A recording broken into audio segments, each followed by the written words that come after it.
Hello, my wonderful people. Good morning, good afternoon, good evening, good night, depending on your time zone or anytime you are coming across this platform called Linda's TV show. If it is your first time and you like what we are doing here, kindly subscribe, put on your notification bell to all notification. In that way, you'll be able to know when we upload a new video. I want to appreciate you too for creating this wonderful platform we are using to pass information across to the members of the public.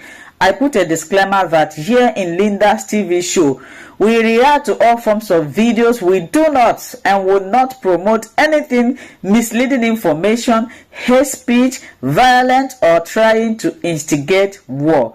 We are only here to inform, educate the members of the public because information they see. The tragedy.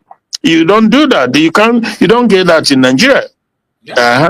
So it's just a sad situation to be in. Very, very sad. Very sad. Very, very, very sad, my brother. Oh, there you go.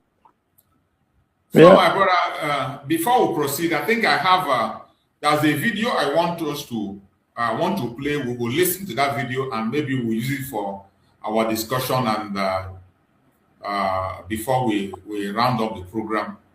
I was thinking that the one from right, because if any my dear brother, if any I'm telling you, this abrogation of this blasphemy laws, he has taken there's a very, very serious momentum on that area in the United States, and now for the first time face about it. They are discussing it now, and of course we know the position. So I'm sure you've not seen that video, but anyway, yeah. So the Arise TV program, I think is that their morning show, right?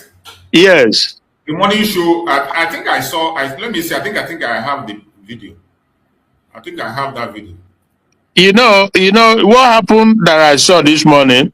If not for the fact that some time ago, when Reuben Abati was physically close to so confrontationally fighting Orji or that lady, this would have been another situation where he would just go gun blazing, because it was getting to that boiling point when Orji was trying to let him know what the situation is, and again, just as the typical evil human being that he is. A paid agent. He's there to promote the Islamization of Nigeria. No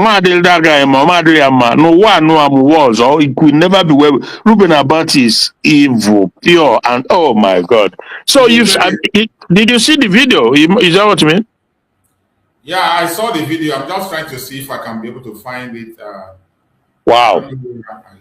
Wow. I saw that video, but I have not been able to pay attention to it. Okay, well. You saw. Oh, you saw it, but you didn't listen to it, eh? Yeah. I just saw it. Oh dear. Joining us now with stories trending around the world is Oji Ope. Good morning, Oji. Good morning, Dr. Abati. How are you this morning? Good morning, Ayomide. Good morning, Bimbai. How are you this morning? Great, I'm doing excellent. Well, all right. Well, good morning to you, viewers. Let's begin what's trending in the United States, where the government has announced new visa restrictions targeting Nigerians accused of undermining religious freedom following escalating violence and what Washington describes as targeted persecution of Christians in Nigeria. In a post on X, U.S. Secretary of State Marco Rubio said the restriction will affect those who knowingly direct, authorize, fund, support, and carry out violations of religious freedom. And I'll read Marco Rubio's post on X. He wrote, "The United States is taking decisive action in response to the atrocities and violence against Christians in Nigeria and around the world. The State Department will restrict U.S. visas for those who knowingly direct, authorize, fund, support, or carry out violations of religious freedom. This visa policy applies to Nigeria and other governments or individuals that persecute people for their religious beliefs." Well, Marco Rubio spoke with Fox News on Monday, issuing a stark warning about the threat posed by radical Islam, describing it as a clear and imminent danger to the world and broader West, and especially the United States. Let's take a look. radical Islam has shown that their desire is not simply to occupy one part of the world and be happy with their own little caliphate. They want to expand. It's revolutionary in its nature. It seeks to expand and control more territories and more people. And radical Islam has designs openly on the West, on the United States, on Europe. We've seen that progress there as well. And they are prepared to conduct acts of terrorism. In the case of Iran, nation-state actions, assassinations, murders, you name it, whatever it takes for them to gain their influence and ultimately their domination of different cultures and societies. That's a clear and imminent threat to the world and to the broader West, but especially to the United States, who they identify as the chief source of evil on the planet. Okay, the reason why they hate the Kingdom of Saudi Arabia, the leadership of the UAE, of Bahrain, is because they've allowed the United States to partner with them. That's why they hate them. They consider them infidels for it. They hate Israel. But they also hate America. And they hate anywhere in the world that we have influence. They seek to attack it, including here in the homeland. Well, this is a clear signal that the Trump administration is taking a hardline approach to radical Islamic terrorism, marking a significant shift in U.S. foreign policy rhetoric. Well, the visa ban announcement comes a day after U.S. lawmakers convened a roundtable in Washington with religious freedom and foreign relations experts to discuss Nigeria's escalating violence on President Donald Trump's directive. Last month, House Foreign Affairs Africa Subcommittee Chairman Chris Smith introduced a resolution recommending the visa ban and asset freezes on individuals and entities responsible for severe violations of religious freedom in Nigeria, especially naming the Maeti Allah Cattle Breeders Association of Nigeria and Maeti Allah Cattle Hore as erring entities. Well, MACBAN has since denied allegations of carrying out genocide against Christians and urged Congress to withdraw the recommendation. Well, this visa ban announcement is a significant escalation in U.S.-Nigeria relations and represents Washington's most direct intervention yet in Nigeria's security crisis. Dr. Bati, I'd like your comments, but you know, we've often talked about these sanctions, and now we are seeing a clear sanction right now targeting individuals and entities that support and negotiate with terrorists as well. But also the mention of Maeti Allah in this whole conversation also is very important for you to discuss as well. So I'll tie in this story for us to discuss both. Meanwhile, the United States lawmakers have been urged to pressure the Nigerian government to abolish Sharia law in northern states where it has been adopted and disband the religious enforcement HISPA commissions, with experts warning that these laws and groups are fueling systematic anti-Christian persecution. Well, during the joint House briefing on Tuesday, Council on Foreign Relations Senior Fellow Dr. Ebenezer Obadari testified that the primary drivers of violence, Boko Haram, ISWAP, and radicalized Fulani militants exploit Sharia frameworks and HISPA officials to impose extremist ideology and operate with near total impunity. Dr. Obadari laid out a twofold strategy. First, work with the Nigerian military to neutralize Boko Haram, and second, pressure President Tinubu to make Sharia law unconstitutional in 12 northern states where it has been adopted since the year 2000, and disband the various Hizbah groups who are seeking to enforce Islamic law on all citizens regardless of their religious identity. This is another push that we are seeing, Dr. Abati. You know, the call for the ban of Sharia law also is an uncomfortable conversation that needs to be had. Your thoughts? Come just try Aswan Igbo. If for this very measure, the banning of this blasphemy law, all back organiru any, all back yes, all back in willow when for that thing. Because trust me, or if you remember from day one, I've been emphasizing that we have to and oh my goodness, it can do job. Oh, we're gonna deploy. 100% okay. Onwe menu money amakwe, and the fact na amakwe simply means no eba maka ogba ayara ge tisa everywhere get you for that. So So this is it. The aka Chineke, aka jikwa anyị na-ekwe ebe a ka ọ nọ. Because anyị nwa, the fact na ha ji food these our two guys, Nnamdi Kanu na onye anu bụ Sabonegba ha ji ya. So there is aka Chukwu ka anyị nọzi now moving forward. And if anywhere, by the grace of Chukwu Kabiama, or ebe ọgbaghara, because Amakweta and the fact na Amakweta, they are increasing their genocide and everything. So about the whole thing, my brother, because I go too far. They go too far. The fact that Ruben Abati, to divide it back is almost impossible. They will not. Yeah, so Ruben Abati, where my interest, my emphasis is on is the fact that Ruben Abati onye na football is what a Chineke boy even his countenance. Oji I'm going to introduce. I didn't know you. Okay, can I get to me? Okay, since President Trump named Nigeria as a country of particular concern, redesignation after the Biden administration, there have been a lot of moves in the United States in terms of addressing the issue in Nigeria. Well, let's start with what we call radical Islam. Now, radical Islam, yes, it's a very serious threat, to the United States. We all remember 9/11, and it talks about basically extremist ideology. Extremist ideology that you can find either in terms of fundamentalism or in terms of the use of violent tactics to promote that particular religion. And 9/11 would seem to be a very good example of the kind of, threat that radical Islam can pose. For the United States, 9/11 was a particular, wake-up call. And the international community have been mobilized since then to fight global extremism. So it's not just of concern to the U.S., it's also for the global community. Second, now the U.S. now saying, look, U.S. will fight it. Other countries are fighting it too. Yes. What we're talking about is the need for cooperation, to check extremism of any sort, whether it's called radical Islam or it is called terrorism or it is called banditry. Now, to come to Nigeria, the U.S. says, Nigeria is not a country of particular concern.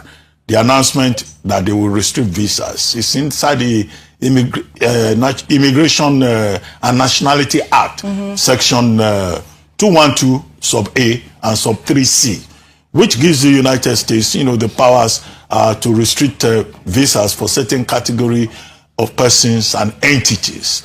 And I had made a point earlier on that, it falls within the legitimate and sovereign right of the U.S. to admit whoever it wants to admit.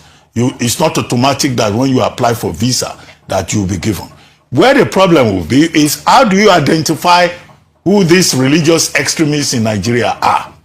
It's not as if Nigeria has a list of... You see this idiot? Yeah. You see this idiot? You see a silly question that this idiot is asking? He's lying to himself. Even. Hi, oh my God. He's lying to himself because the U.S. knows and we know. It's not even US. We ourselves, don't we know those who are religious extremists in Nigeria? Of course, we know. Yeah. How much more US? Yeah. Okay, look at somebody that even Saudi Arabia banned him from entering their country. Okay. So Ruben doesn't. You're not here telling us that how would they know? How would they know? If Saudi Arabia can deport somebody because of his connection, his link to terrorism. What about Sultan of Sokoto? He's a terrorist. It's been proven now, and they are talking about it in the United States as we speak. This guy of persons who are known as radical extremists. So that's why it's at the discretion of the consular section of the United States Embassy, issuing visa to persons. Now, the Nigerian government too does not have a list. If there is a list, and they have published it, well, I have not seen it. And then when you look at the Middle Belt area, Benue, Plateau, Southern Kaduna in the Northwest, most of the people who are involved in these things, the basis is not religion. Yeah. The basis is land. It's economic power. It's about access. This man is a devil. Okay. He never started. This idiot is the devil. Yeah. He says it's not religion. You see? So you see, if this man, when this guy died, even Maggot will refuse to eat his body. Yeah, Ajomo. Yeah, Ekwenso. That's it. That's so. In Nigeria, you are hearing everything that's happening. Have this guy ever gone to Benue State to interview people? Exactly. Never. He sitting down there. This guy was in media when the former governor of Benue State, Samuel Oto, they nearly killed him. His life. Okay. Threatened him. Okay. Yeah. Even if you don't go out to investigate, Samuel Oto, when he was in power, Samuel Oto released many informations. Yeah. The chief security of a state. Look at this devil. I say when this guy died, Maggot will not eat his body. Even Maggot will refuse to eat his flesh. Ruben about it. Evil. To resources. So it's a bit complex in Nigeria. The other thing you raised is the Sharia. Yes. Now it was Dr. Ebenezer Obadare, he used to be one of our colleagues in those early days, who recommended that two solutions to address the problem in Nigeria. Put pressure on the Nigerian government to do a lot more. Then ban Sharia in 12 northern states and also ban the Isba units. Yes. Well, the thing to note is that the Sharia law is in fact in the Constitution of Nigeria. I think I said this about 2 days ago. It's sections 275, 279. And its jurisdiction is civil. It's not a criminal orthodoxy. They follow practice. They follow. Are trying to define it in the United States. It means that the Sharia law can only apply to persons who have elected to be tried under the Sharia law. And we have Sharia Court of Appeal. We have in some of these states, where you have the Sharia. And in any case, it's a federal system. Yeah. Some states, that say, we want to adopt this kind of system of law are allowed to do so. But that law should not apply to people who do not subscribe to it. So you cannot use Sharia law now to punish Christians. Yes, and I do not think that President Tinubu has the powers to unilaterally say, you will declare Sharia law unconstitutional. In fact, that would be a prescription for chaos, for conflict. In fact, it will worsen the situation because persons from those 12 northern states and religious leaders who since 1978 Constitutional Conference insisted on the Sharia being accommodated as a personal orthodoxy. They will be the ones to now rise up in arms. So in trying to solve a problem in Nigeria, you create another problem. All right. We have often seen, like you have said, that the Sharia law should not be used to persecute Christians, right? But we have seen that happen. I think we've discussed this at length. Ayo, even recently we've seen... Now it's inching closer. Yes. And the truth is that we need to also decide whether or not Nigeria is a secular state or not. Correct. If we say that Nigeria is a secular state, then we... Simple. Yeah, simple. Yeah, but Ruben Abati, you will see as the video plays along, he will not want to go there.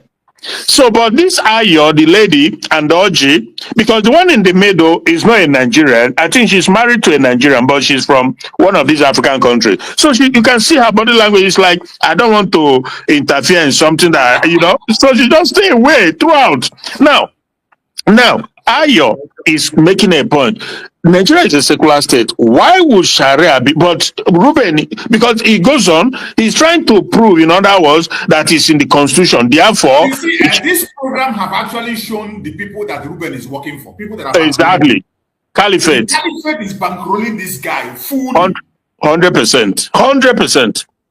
They are bankrolling. There is no doubt about it. They are bankrolling this idiot.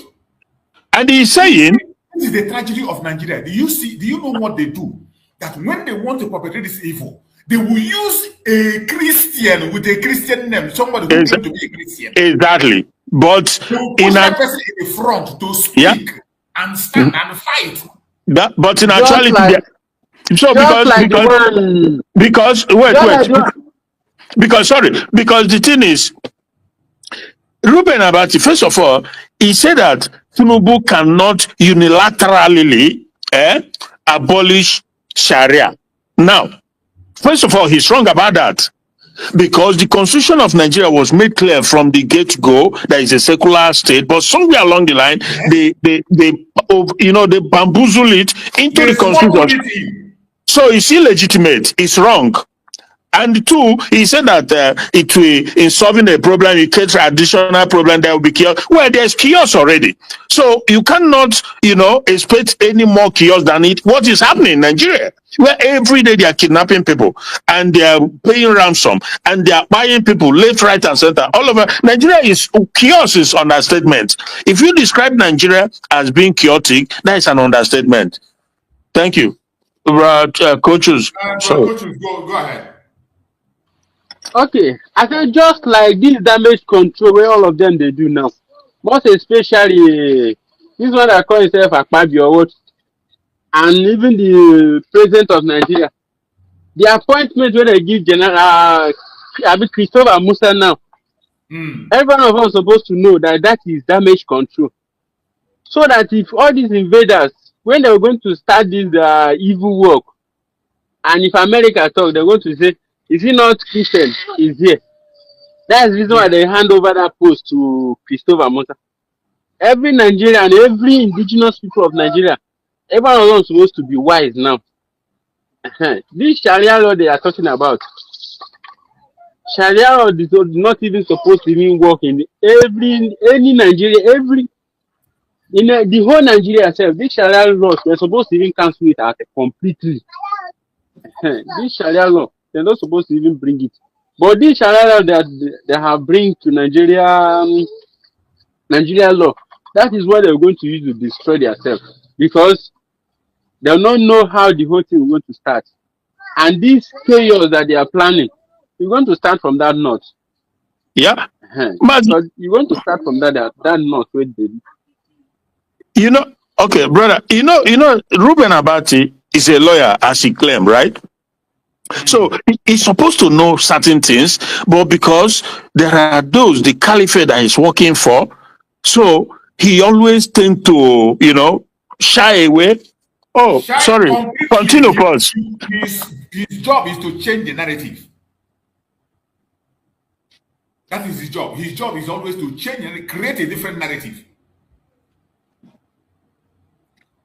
Oh. Are you there, Christian? No, I didn't talk, brother. That is his job. Just to change the narrative. That is what Reuben is doing. Every single thing you bring on board, he will change the narrative. He will create a different narrative to suit the evil agenda. He has done it over and over again. Every time he sits on that seat, he will create a different narrative.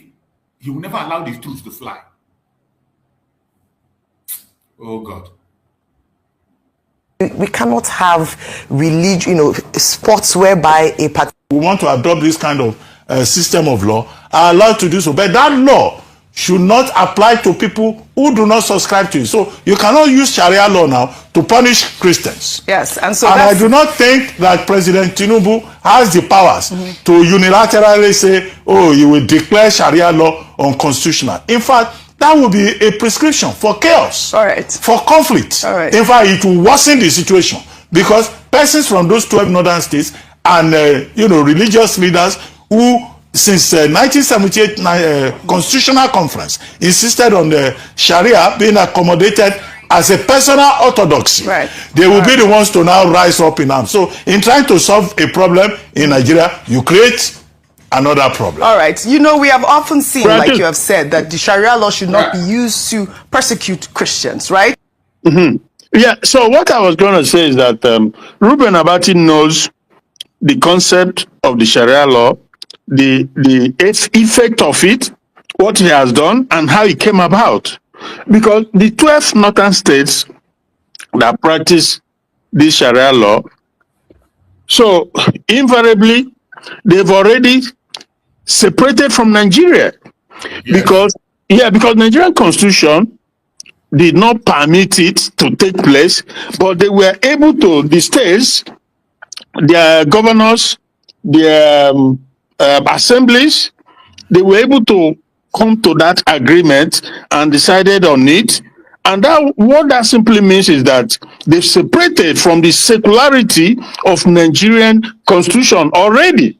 Yes. Now, but over the years, they've also capitalized, having seen the level of stupidity or cowardliness or docility among the southern other part of the country who would have challenged them. They would have challenged it, because that is like we say we want Biafra, one out of the country. They refuse. They are fighting us. They are doing everything.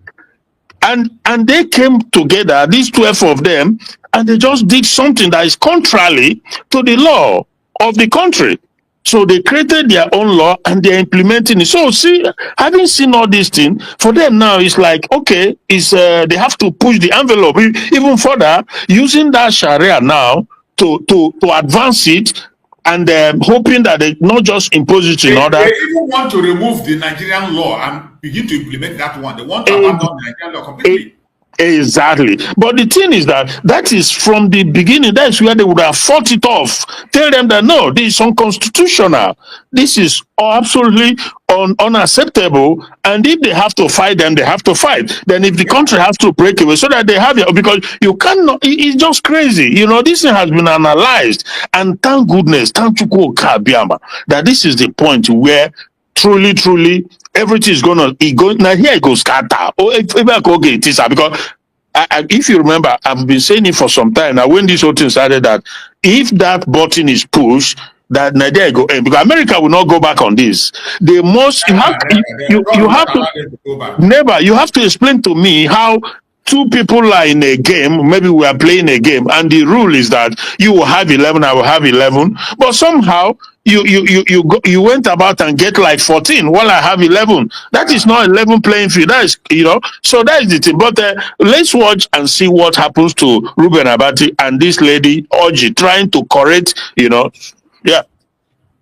But we have seen that happen. I think we've discussed this at length. Ayo, even recently we've seen... Now it's inching closer. Yes. And the truth is that we need to also decide whether or not Nigeria is a secular state or not. Correct. If we say that Nigeria is a secular state, then we cannot have sports whereby a particular religious law is allowed. So we need to make that decision. And I did mention at the beginning of this conversation around Christian genocide that we must have uncomfortable conversations around Sharia law in some states. I also believe that it's important to find out to what extent the Christians living in those... we've seen incidents where it crosses over. It always crosses over after a while. And that's where the challenge is. If something was instituted or called upon, if we see that it has a negative effect, we can go back to the conversation, revisit it, and actually find out if it's still working. Except that Sharia is not a religion. The Sharia religious group. The Sharia court. The Constitution says there shall be no state religion. Correct. In any part. And there's no state of Nigeria where they say you must only be Muslims or you must only be Christians. Yeah, but the point she's making is a system of judicial administration that applies to only a particular religious group or whoever submits to it. Yes. But it's mainly the religious so let me tell you why she's talking about we're talking about this, because only recently I think we saw a man's store that was closed down in Abuja and said it was a Sharia court that repossessed his property, and we have seen some of these. No Sharia in the EFCT. Well, that was the conversation in the states where it was brought before. It was brought before, and so they are inches. So it was in the states it was brought before. Closer, so exactly, because the people that were persecuting were using the Sharia court to do that. And so, like Ayo has said, this is a situation where these laws are inching and also persecuting people that have not subscribed to it. For example, we saw Deborah, the killing of Deborah, who was blasphemous, and she was killed. She was burned, but she was Christian, and they used the blasphemy law to persecute her. So these are the sort of conversations that are uncomfortable and need to be had. If we have to revisit the conversation, we should open it again on the table. And this is my thought. The Constitution is being reviewed all the time, Dr. Bat, isn't it? We're talking about Sharia law. I'm saying it will cause a lot of problems. Well, I don't think President Tinubu needs to. Look at this man. It must not be discussed. Look at this guy. Yeah, he said it because so we should just let it like that so that they will continue to. So that I get no problem now. So that they will continue. What is his plan now to solve this problem? The insecurity, the genocide that is going on. How do you solve it? Massachusetts, we must have our freedom from these people. We just cannot. Otherwise, then we lost everything. He is saying, Ruben Abati is saying that in other words, we should just allow it to stay for peace to be. But first of all, there's no peace because that Sharia is what is creating additional chaos and instability and the massacre. And that is what is giving them the confidence to continue the genocide. Exactly, because they have to, because on it gives them the ground to continue to do what they do. And you know that he doesn't want to mention the fact that it was that premise of the Sharia that gave them the ground to buy Deborah, set fire on him. And those people who were brandishing matches, till this day as we speak, they are not very responsible. They arrested some of them, lawyers went to defend them and brought them out. Because of Sharia. And again, Akaluka was also beheaded in the north because of Sharia. From a police station or taken from a police station and beheaded. Yeah, then this evil human being, he doesn't want to, but he knows that it's on that basis of Sharia that these atrocities are happening. The one that just happened like a month ago thereabout is that Igbo man who is a Christian, but Sharia law was used to seal off his, but he doesn't want to sell that. And he said that, in other words, let's just move on, right? And he said that Tinubu will not go and dabble into it. I think he said something, maybe when you play finish, he said something about Tinubu and Sharia. This guy is insane. You see this problem of Sharia, even up to tomorrow, they are still destroying businesses of their so-called Nigerians. Okay. They tell you are in a war country, in a secular country, but they are destroying businesses that does not align with their religion. Up to today, up to this minute, they are doing it. Mm-hmm. Ruben doesn't care about that. What is this their Hizbah enforcing? What do they enforce? Okay. What do they enforce? Who do they arrest? Okay. What is their job? Go in that direction. Well, that's your advice, but the Nigerian people are saying that these are the conversations that need to be had. Exactly. If this is a situation where Christians are being persecuted for something that they did not subscribe to, I believe it's something that should be put on the table. Yes. That's really all it is. Going to constitutional reform conversation. So, all right. In the meantime, the Senate has confirmed the appointment of former Chief of Defense Staff General Christopher Musa as Nigeria's new Minister of Defense, following a rigorous 5-hour screening by lawmakers on Wednesday during. It's just like when our brother coaches were talking about what they are using Musa for. Yeah. Musa is not going to change anything. Nothing. It will even be worse. Let me tell you, if Musa enters there now, it will be worse than it is. Yeah. The situation will not be worse. Because even they are going to use the fact that it's a Christian that is there now, and they will do more. They will tell you, it should be the minister is now your Christian. Exactly. And now it is even worse. Yeah. And they will try as much as possible to make it worse with this Musa. It's going to get worse, no doubt about that. Even if Musa will want to, because most of these things is happening in his own place, from Southern Kaduna, where they wiped them out. Even his own family members are affected. Now, but even if let's just say that he wants to do some good things, he's still a subject to Shetima as the vice president. The Minister of Defense is also a subject to the vice president and to Tinubu too, because trust me, Tinubu does not. These things are just window dressing. Tinubu doesn't mean to do the right thing. The conditions Americans have given him is not out of his mind. It's not from his mind, right? Like he's not genuine about it. He doesn't want it, but it's like his hands are tied. He have no choice. He have to do something to show that he's not part of it, but he is part of it. And trust me, it's just America. They also put him on a place to watch and see. They know that he's part of it. They know because he's in agreement with them before they let him become president. America know these things. So how do you? Before we continue to look into that Musa issue, before we go back to that Musa, let us listen to the message that this Musa delivered inside the church recently. Of course, just recently, let us listen to the message delivered inside the church. Okay. All these things are planned work. And I bet you that Musa going there as a minister of defense will worsen the whole situation. It can never make anything better. Let us hear Musa. Daddy and mommy, you have just made the difference as you've always made. I want to say a very big thank you. But before I go further, please, I've learned one thing from Daddy. Wherever he is, mommy will always be there. So whenever I visited, he will always ask, "Where is your wife?" Please permit me to invite her here. I feel very, very honored and privileged to be here today. Myself, my wife, and my family. It has been a long time since I've known Daddy, but he never knew me then. But I didn't know how he was able to know me. When I was in Maiduguri as the theater commander fighting Boko Haram, he kept calling me, and I was wondering how he got my number, how he knew I was there. But he never ever relented, and his prayers have continued to make the difference in our lives. And that is to tell you that we serve a living God who will never ever let us down. Sometimes we're the ones that actually make things not possible for us because we doubt ourselves, we doubt our God. I grew up in the church. I was born and raised in Sokoto. My wife, born and raised in Delta State. She's my pillar. She is the prayer warrior, and because she has learned from mommy, I want to say thank you to this congregation, and thank you, Daddy and mommy, for bringing this together. You can see wonderful things, and I can assure you, the more you attend here, the more blessings you'll get. Daddy and mommy have remained steadfast in the Lord, and God will continue to bless you, sir. We are privileged, we are honored, we are blessed just by knowing you. I want to call on all of us as Christians, never ever to be timid. Never shy away to show that you are a Christian, that you follow Christ, wherever you are.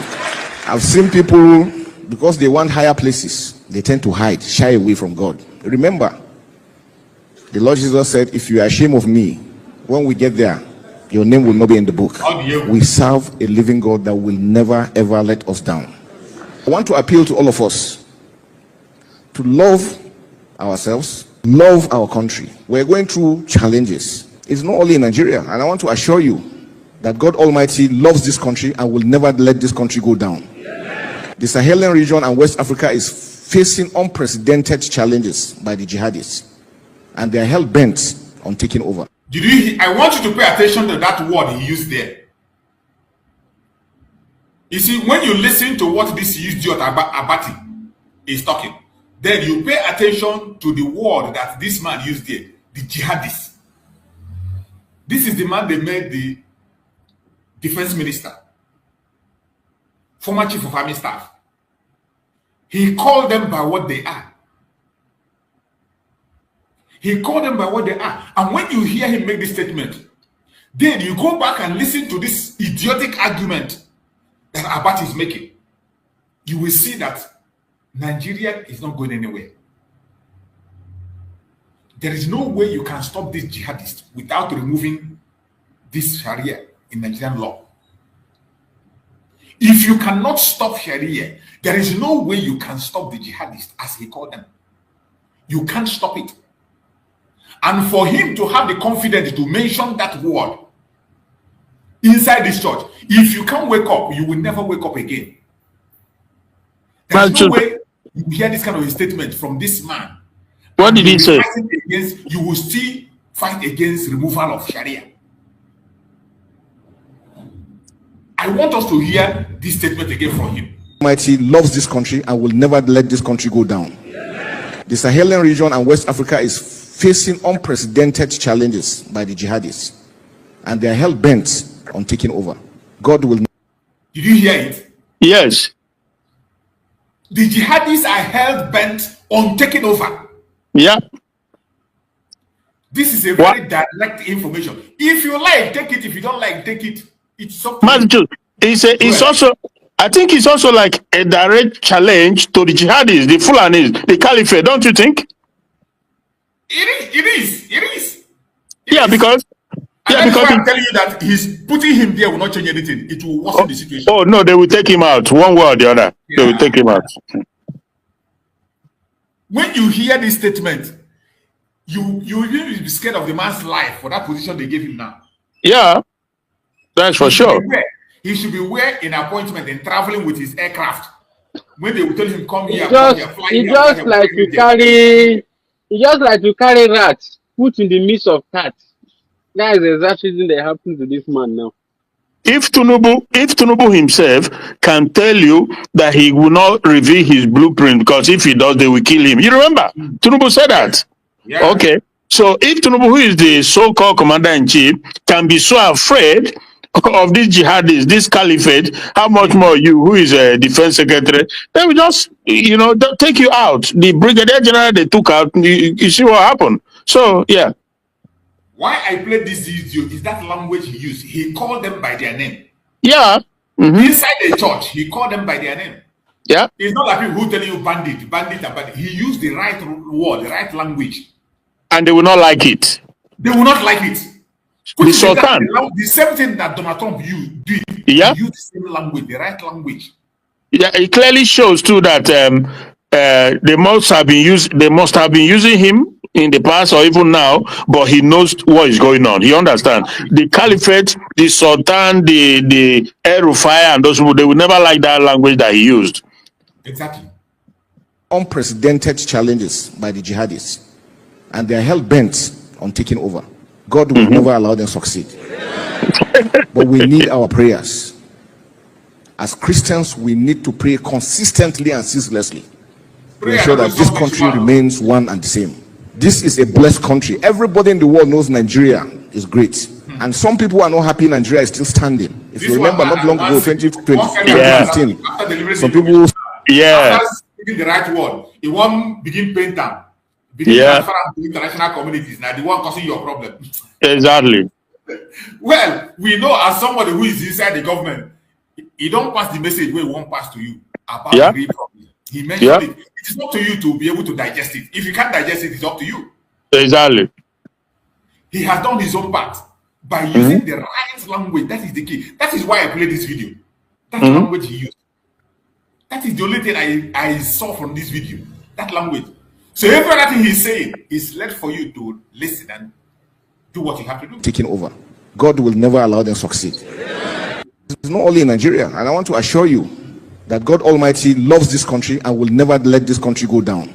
Yeah. The Sahelian region and West Africa is facing unprecedented challenges by the jihadists, and they are hell-bent on taking over. God will never allow them to succeed. But we need our prayers. As Christians, we need to pray consistently and ceaselessly to ensure that this country remains one and the same. This is a blessed country. Everybody in the world knows Nigeria is great. And some people are not happy Nigeria is still standing. If you remember, not long ago, 2015, some people said that Nigeria was going to pack up. This is 2025, we're still standing strong. And we will continue to prevail. I want to thank Daddy and Mommy for this opportunity and to assure you that we're doing everything possible to ensure that we secure this country. But we cannot do it without your prayers. Members of the armed forces are standing daily to ensure that this country is secured and protected. Your prayers means a lot. Your prayers will make that difference. Putting hands together, making that difference, this country will continue to grow. I want to say thank you for the opportunity to be here, sir. We are really very... Well, he's a one Nigerian is, so what do you expect? There are even ones who are even less, they speak differently. How much more? Obviously, this is the mistake they make most of the time, that America said Nigeria will break, or some people said, I don't know who it is exactly, 2015. So because it didn't happen that time, that means you think it's all over, that Nigeria is now in, people, oh my goodness, oh God. When God told the Israelites in Egypt that they would be rescued. You remember, Rajus, huh? Yes. So they thought, because God has said it, just like that, they will be. No, but it still took them years. So this is the mistake sometimes they make. They mix up their emotion with faith or belief, whatever. Nigeria, anybody who doesn't know that Nigeria will break, then obviously you don't know anything. That is all I have to say.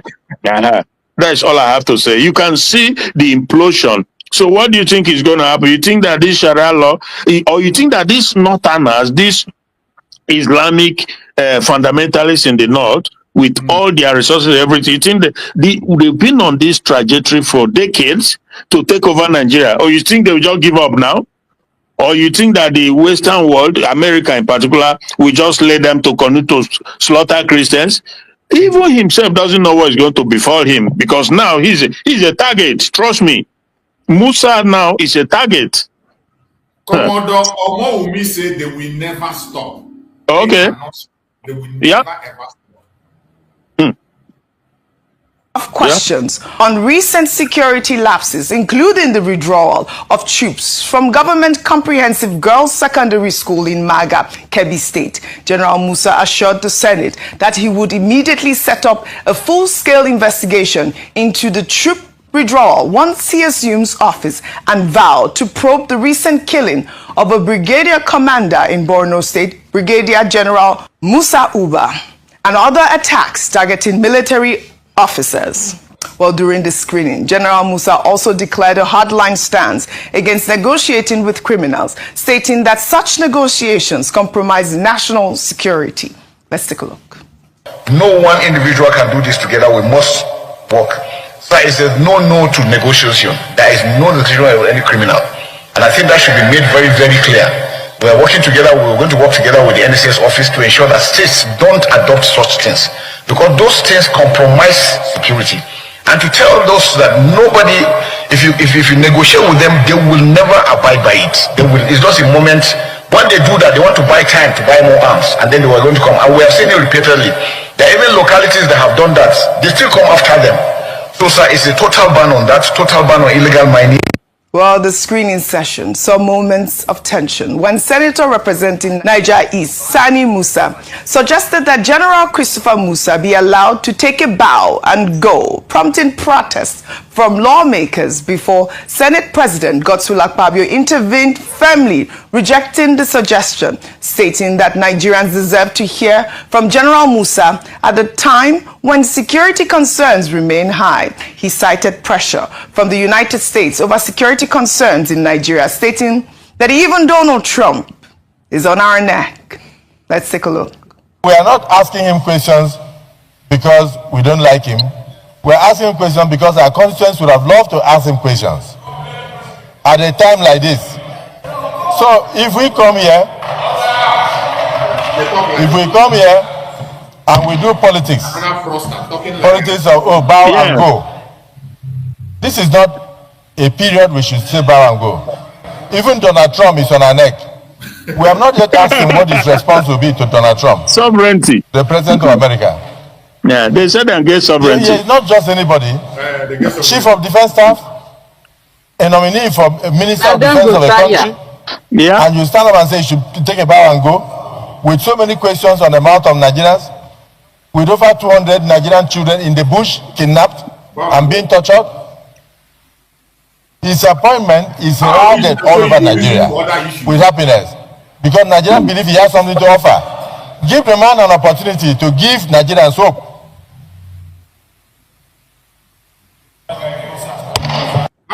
Well, this is a far departure from the Senate's usual rubber stamp bow and go practice. Some people online say the practice was rejected because of international pressure. I'll take some posts on X before I come to you. Happénd wrote, if not for Donald Trump, Akpabio would never have read the terms of his engagement as Senate President. Hope he maintains this energy for other pressing national issues. Another ex-user wrote, and hailing Akpabio, saying, distinguished sir, you have earned my respect for this singular act. The era of take a bow and go just like that as a nominee minister can no longer be accepted in this crucial time of heightening insecurity. All government appointees must be scrutinized. Finally, an ex-user wrote, politics aside, Akpabio asked some genuinely pertinent questions. It's clear that even within Nigeria's leadership circles,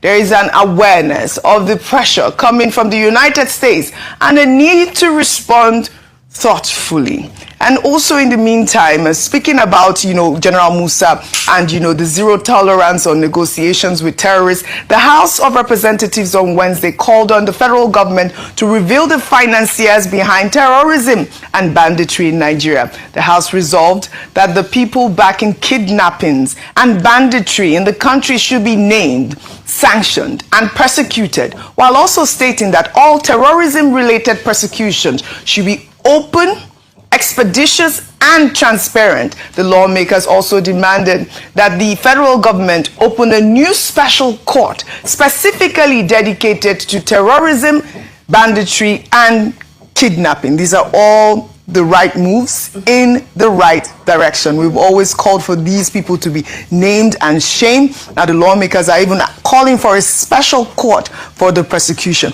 Now your thoughts on Akpabio even referencing Donald Trump, that hey, Donald Trump is on our neck at this point. This international pressure, the pressure is getting worse. It's getting worse. Go ahead. Well, I'll begin with the special courts because this is something that the Minister of Defense, who is about to be confirmed, has always advocated for as part of his measures that he felt would, would curb and help us to deal with the menace. However, the conflict now becomes the fact that under the Terrorism Prevention and Prohibition Act, there is permission for some of these procedures to be done without media and without that transparency that we seek. It is one of that's where it gets a little bit complicated because of issues around national security and implications to national stability. Having said that, I think it's a step in the right direction. Now, to yesterday's proceedings, heated proceedings, and I say thank God, I never thought I'd hear myself say this, but thank God for the leadership of Senate President Akpabio and his intervention, because if not, we wouldn't have seen that sort of rigorous screening session. And our only hope is that although the ambassadorial nominees are being screened behind closed doors, we hope that there's the same rigor happening for them as well. So on that note, I say that was an important development. However, on another note, I say, my goodness me, it breaks my heart when the fear of a white man is what makes us spring into action. It says a lot. However, this is where we are.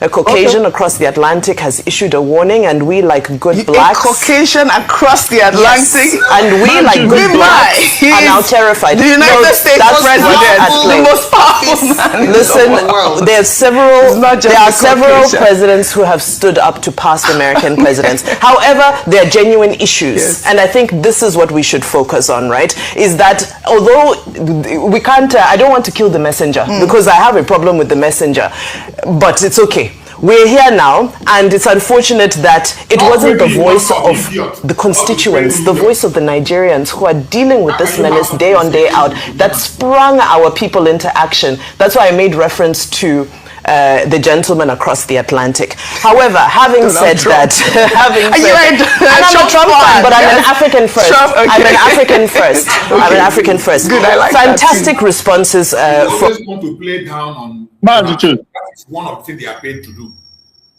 One of the things they are paid to do is to talk down on opinions of Donald Trump, tag him whatever they call him a war monster, call him any kind of name that he wants. That is one of the assignments. And that is why Nigerian media is evil. Yeah. They sponsor the genocide, they participate in genocide. In fact, they are the ones that is making the genocide succeed. Nigerian media. Massachusetts. So that woman, can you hear me, Massachusetts? Yeah, go ahead. Yeah. So she said, I think first she kind of belittled or indicted herself by saying that why does he have to take a white man to give order before they carry it out, because we all know that without, if not for Trump, nobody will be even talking, not even trying to do the right thing. So it takes him before they will try to do the right thing. And she turns around again and show why he's African or he's black, because he said that even though there's a way he phrased it, that he hates the Trump or something, and you ask yourself, what did you hate Trump for? Because maybe he doesn't want you to be, all of you, flooding and leaving your country to come to his own country where people have spent their life, blood, sweat, everything to build. But so you want him to open the border so that all of you, meanwhile, build your own. There are such Somalians in Minnesota, they are condemning him, saying this and saying that. But the same people turn around, they say that they try to, just like Nigerians do, that Nigeria is a good country. They go online, Nigeria is beautiful, Nigeria is this, Nigeria is that. But But yet you are running away. Every opportunity you run away to go to a country where the white man spent their life, blood, and sweat years to build. But you will not build your own. Your own. What you do is you allow criminals to reign over you, where you will sit down there, Ruben Abati, a criminal, a drug trafficker like Tinubu, who has a track record, who is a money launderer, certificate forger, to be the president. Then you turn around, you find opportunity to run away because the country is not good, and at the same time you blame the white man. How does that work? How does that work? That a terrorist, you people allow a terrorist Buhari to come and ravage the whole country, you know, then when a white man is trying to help you out, you turn around, you blame him too. For how long will you continue to blame them? How long? These people are disgusting. What all of them, for the most part, what they are against Trump is that because Trump speak truth, one, and Trump said, no, we will not open our borders for you to come and destroy it. They don't want to hear. The bitter truth don't want to. Put your continent and your country first. Put your own. I will put my own. Put your own first. That is what Trump is saying. Prepare your home. Stop making your home a shithole. Stop being a disgrace. Stop being a problem to others. It's not a bad thing. It's not a bad thing at all. He says he's a Pan-Africa. What Pan-Africa? Are you mad? What do you mean Pan-Africa? Pan-Africa? You the Pan-African with jihadists who want to what they want to do is to Africa to South Africans who are killing their brother in South Africa. Oh, okay. Pan-Africa. Go to people South Africa and see what they will do to you. My brother, these people, audio. We just have to keep from the incoming Minister of Defense. What did he speak about? He spoke about withdrawing our military from checkpoints. He said we need these boots on the ground. Absolutely. They need to be in action, but we're wasting them because they're doing the work that civil defense should be able to do at checkpoints. He spoke about budgets. He talked about the cost of the medium-range missiles. He said 150 million naira just for one, whether it strikes the target or not. This is the kind of thing we're talking about. And he said that in the past, there's been so much interference, there has been sabotage, and I love the fact that he's a man who has lived and tasted the experience. He knows where the shoe pinches, and I hope that he will get the necessary political will, because of course we know that he sits in a cabinet of ministers. He doesn't make unilateral decisions over anything. However, his experience is going to be valuable. From an administrative side, the weight of expectation on his shoulders is high, but I hope he will prove to be up to the task, because people are asking what will he do differently now as minister that he didn't do a CDS. And we have to remind people that Minister of Defense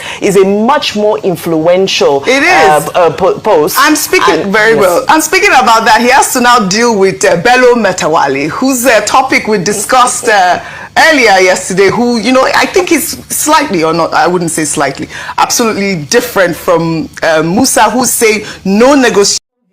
For watching this video together with me from the beginning to the end. Like I said before, if you like what you see here, if you like what I do in this platform, as you have finished watching this video, please hit that red button that says subscribe and put on your notification bell to all notification. In that way, you'll be able to know when I upload a new video. Share my videos, leave your comments in the comment section constructively.